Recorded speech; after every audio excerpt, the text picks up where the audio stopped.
Brother, sister, మిమ్మల్ని మన జీవితంలో కరుణ అన్నది దేవుని స్వభావాన్ని పోలి ఉండాలి. యేసు ప్రభు మన పాపాలని, మన తప్పులను, మన తిరుగుబాటును అన్నిటిని చూసినవారు. ఆయన మనపై కనికరము చూపి తన ప్రాణాన్ని మన కొరకు సమర్పించి ఉన్నారు. ఆయన మనతోనే చెప్తున్నారు. మత్తయి సువార్త 5:7 కనికరము గలవారు ధన్యులు, వారు కనికరము పొందుదురు. ఆమెన్. మన చుట్టూ ఉన్న వారందరూ తప్పు చేసిన వారే, మనతో సహా. ప్రతి ఒక్కరికి తప్పులు జరిగే ఉంటాయి కదండి.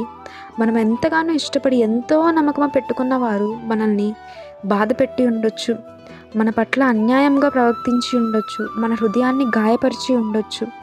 అటువంటి సమయంలో మన హృదయం ప్రతీకారం కోరవచ్చు. అటువంటి సమయంలో ప్రభువు మనతోనే చెప్తున్నారండి, మనము ఇతరులను క్షమించి కరుణ చూపించినప్పుడు దేవుడు కూడా మన జీవితంలో కరుణ కుమ్మరిస్తారంటండి. కరుణ అన్నది చాలామంది బలహీనతంగా భావిస్తారు, కానీ కరుణ అన్నది దేవుని స్వభావం. మనకు కనికరం చూపిన దేవుడు మన నుండి కూడా అదే ఆశిస్తున్నారండి. మీరు మీ జీవితంలో కరుణ చూపిన సందర్భం ఏదన్నా ఉంటే కామెంట్స్లో తెలపండి. అది ఎంతోమందిని ప్రోత్సహించడానికి ఉపయోగపడుతుంది. దేవుడు పరిశుద్ధ వాక్యంను దీవించునుగాక. ఆమెన్.